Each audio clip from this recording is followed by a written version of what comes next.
And welcome to another edition of our treatment of the International Sunday School lesson. Today's lesson is entitled Called to Mission. And it's taken from Matthew the 10th chapter, verses 1 through 15. And it's for April the 7th, 2019, Spring Quarter, lesson number 7. Okay, a little background information. As those of you who are dedicated Bible readers know, there were several times that Jesus sent his disciples or his apostles out to evangelize the community around them. There were a couple times he sent the 12 out, the 12 apostles. And then there was once he sent the 70 out to evangelize and to tell people the good news that after all of these hundreds and thousands of years of waiting, that the Messiah had come and to spread the message of this, the Messiah being there, that the kingdom of heaven is at hand. And so we are today going to look at one of those times where Jesus sent his 12 apostles out into the community and to spread the good news that the kingdom of heaven is at hand. Okay, let's go right into it. Matthew 10:1. And he called to him his 12 disciples and gave them authority over unclean spirits to cast them out and to heal every disease and every affliction. So we see here how that Jesus had empowered the 12 apostles and had given them authority. Now, there is one thing I want to more or less focus in on this first verse of the 10th chapter of Matthew, is the fact that there are unclean spirits in this world. And these unclean spirits do afflict people and cause a tremendous amount of pain and suffering. And the Christian is given authority over these demons, these unclean spirits. And after prayer and fasting and seeking the face of God, we should be casting these demons out. Now, let me very plainly and bluntly say a few things about that. First off, is that not everyone who acts mentally ill, or not everyone who acts irrationally, has a demon. There are people who have mental illness due to some biological function that has went wrong. The vast majority of people who act super strange and incapacitated, the vast majority of people do have a mental illness. That demon possession is rarer than mental illness. So let me caution everyone to only approach casting out demons and unclean spirits after a lot of prayer and fasting, discerning before you go to do that. Because if you take someone who's got a mental illness and you just assume it's a demon and you go to cast that demon out, you can do a lot more damage to someone by doing that, because a lot of times you can feed in to their delusions that they may be experiencing. So be very sensitive and approach this after a lot of prayer and fasting if you're ever confronting someone who is demon possessed or you think is demon possessed. And make sure that you are doing what you feel like the Lord has told you to do. And the Christians, and this carries forward to this day, Christians do have authority to cast out demons. We have authority to pray for healing and to see people healed and to see people raised out of affliction and all kinds of things. And we need to take hold of that authority. We need to be a force in the community to help people, to minister to people, to see the sick healed, to see the demon possessed relieved, and have the demons cast out of them. We need to be a place where miracles happen. Our churches need to be that type of place. And these 12 apostles, even though it was before Pentecost, Jesus miraculously gave them the authority to start doing that, which is a prelude to how the church behaved in the first century and after the day of Pentecost, when the baptism in the Holy Ghost descended and people were being baptized in the Holy Ghost and the power of God was resting on people.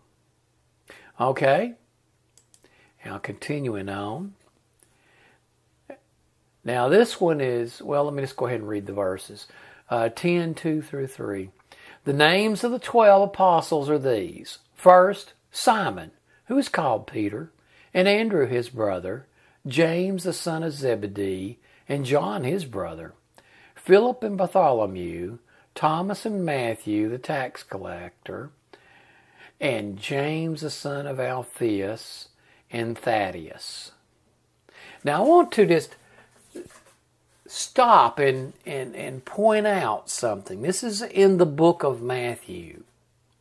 And we see here the only time that Matthew is referred to as a tax collector in the entire New Testament is in the book that Matthew wrote. And Matthew, self-abasingly and admitting and sharing something that would have alienated people, that was a mark against him, Matthew is the one who shares that. Matthew, the tax collector. The only place, again, let me point this out, the only place where this is mentioned in the New Testament is in the book that Matthew wrote. And we see the humility and the humbleness of Brother Matthew as he shares that. Now, it isn't up to your best buddy to stand up in church and talk about how an ungodly sinner and how raunchy you were. And it's not your place to stand up and talk about your best buddy about how raunchy and a sinner he was, and to show how miraculously that it is that God could save someone as sorry as my best friend so-and-so. That's not what the other writers of the Gospels did. They let Matthew give his own testimony and point out the weaknesses and the thing that happened to him. And we need to approach that the same way. We need to approach, if we're going to share how sorry and low down somebody was, we need to be sharing how sorry and low down we were before we were saved. Not how our buddy or our brother or our cousin or our parents or whoever were. Okay? Be like Matthew. Be self-abasing and humble. Don't be putting on big shot airs. Okay. Now the fourth verse, Simon the Zealot and Judas Iscariot, who betrayed him. And let us stop and all ponder. This is someone who had went running around with Jesus, who had been being taught at the Master's feet, who was allowed to be the person who took charge of the money, and all of the donations came to him. He was more or less the group's bookkeeper. And here he was all this time, and he is the one who betrayed and sold Jesus out. And Judas was one of the ones that got sent out here. Judas was one of the ones that Jesus had given the authority to cast out demons, to heal the sick, to work these miracles. And Judas was given that authority. And more than likely, and from all indications, actually went out and did those type of miracles. And yet, he sold Jesus out for the price of a slave, 30 pieces of silver. And let us all stop and contemplate this important thing. It doesn't matter how you start in this race. What matters is how you end this race.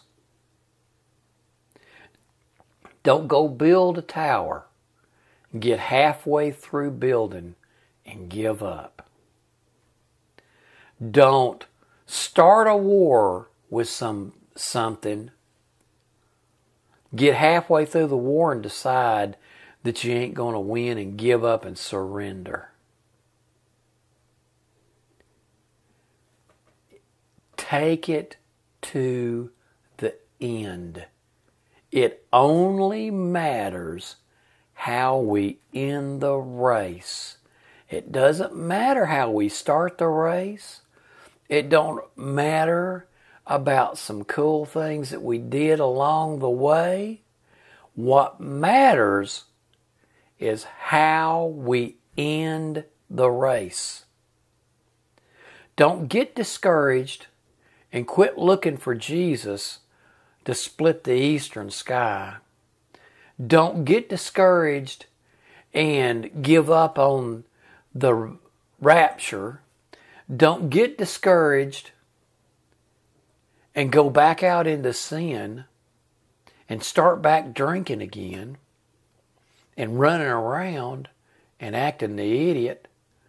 Don't turn your back on God, because it only matters how you end the race. It doesn't matter all the good things you did along the way. It matters the condition that you're in at the end. Don't be like Judas. Don't sit there and run around with Jesus for 3 years and listen to the teachings and do the works and that kind of thing. And then at that last little bit, turn your back on him and betray him. Don't do that. Okay. Now, 5th through the 7th verse, these 12 Jesus sent out, instructing them, go nowhere among the Gentiles and enter no town of the Samaritans, but go rather to the lost sheep of the house of Israel, and proclaim as you go, saying, the kingdom of heaven is at hand. Now, the children of Israel had been promised the Messiah for all those generations. And Jesus had finally come. In the fullness of time, Jesus came. And the children of Israel had been promised throughout all the struggles. They were promised it going into the captivity of Israel. They were promised a Messiah through the wandering around in the desert. They were promised the Messiah as they went to settle the land of Canaan and begin to supplant the inhabitants of Canaan, the Canaanites. They were promised the Messiah all through the building up of the kingdom of Israel, the splitting of the kingdom of Israel into Israel and Judah, and the destruction of Israel, the northern 10 tribes, under the Assyrians, and the captivity of the remaining tribes, Judah and Benjamin, under the Babylonian kingdom. There are times of exile into Babylon and with the Assyrians. They were still promised the Messiah. They were promised the Messiah all through the prophetic, the office of the prophets, of the prophetic utterances all through Psalms. This is a promising that went thousands of years. So there is no wonder that Jesus wanted to make sure that any of the children of Israel who had a mind to accept Him, that they heard this good news. The kingdom of heaven is at hand. And no doubt that the preaching of the 12 apostles, the times they went out, and the 70 who went out, gave the seeds after the resurrection of Jesus and His ascension into heaven, gave the seeds for the early founding of the Christian church. This is preparation work that Jesus was giving, preparation work for the church. The kingdom of heaven is at hand. Okay? 8 through 10. Heal the sick, raise the dead, cleanse lepers, cast out demons. You received without paying, give without pay. Acquire no gold or silver or copper for your belts, no bag for your journey, or tunics or sandals or a staff, for the laborer deserves his food. So basically, a couple of things. He reiterates the things that they are supposed to do. And they are supposed to heal the sick, raise the dead, cleanse lepers, cast out demons. And he underscores something, that they received the good news. They received what they had been given without paying a fee. It was not something they bought. So when they were to go out, they were to give this without selling it to people. But there's like a twofold to this. They're not to sell the gospel, but they were not supposed to go out with a lot of goods and services, or goods, take a lot of goods with them, because they were supposed to eat and live and receive from the people where they were going out to. Okay? And that's important. Okay, continuing on. 11 and 13. And whatever town or village you enter, find out who is worthy in it and stay there until you depart. As you enter the house, greet it. And if the house is worthy, let your peace come upon it. But if it is not worthy, let your peace return to you. Now, it's important that we understand that these men of God, as they went out preaching and teaching and proclaiming, they were living among the people they were ministering to. And that is the biblical way for ministers to behave. It is, this is a little side piece of information in case any of you don't realize this. I don't preach for a living. That's not how I make my living. I don't ever receive any money for preaching. So what I'm about ready to say, there's no ulterior motives for myself in what I'm saying. But that this concept of the ministers going out and living among the people is one of the reasons why I firmly believe that ministers need to make, they need to first off make, if they are a full-time minister, they need to make about the same thing as the average person makes inside their church. So that way they're not a big shot, they're not a little shot, they're just one of the people. Okay?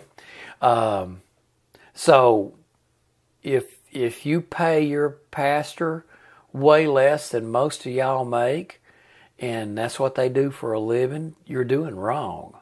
They need to make about what everybody else makes. If you're paying your pastor 20 times more than the average person in that church makes, you're doing wrong. You're going to build them up into pride. And also, too, a pastor needs to be accessible and needs to rub shoulders with the people that are in a church. And that's this concept that Jesus was telling them as he sent them out. They were there among the people that they were ministering to. They were not standoffish. They didn't feel like they were a lot better than them. or anything like that. They were going right into their houses and living among them, and that's just, that's just who they were. And then so the people could identify with them. And that's important. Okay. Now, 14 through 15. And if anyone will not receive you or listen to your words, shake off the dust from your feet when you leave that house or town. Truly I say to you, it will be more bearable on the day of judgment for the land of Sodom and Gomorrah than for that town. Let me tell you something. Rejecting the gospel has severe consequences. And if you are trying to minister to people and they hurt your feelings and treat you terrible, don't get mad. Just leave it in the hands of the Lord. That's all they are. And sometimes you do have to just shake the dust off your feet, with people, and if that's the case, that's the case. But rejecting the truth has severe consequences. And if you're out there under the sound of my voice and you are rejecting the truth of the gospel and will not receive that, I warn you, there are severe consequences. Now, concluding thoughts, all I can tell you is that when God sends you out to do a work, be like those 12 apostles, just go do it. Well, friends, good Lord willing, I'll be with you next weekend.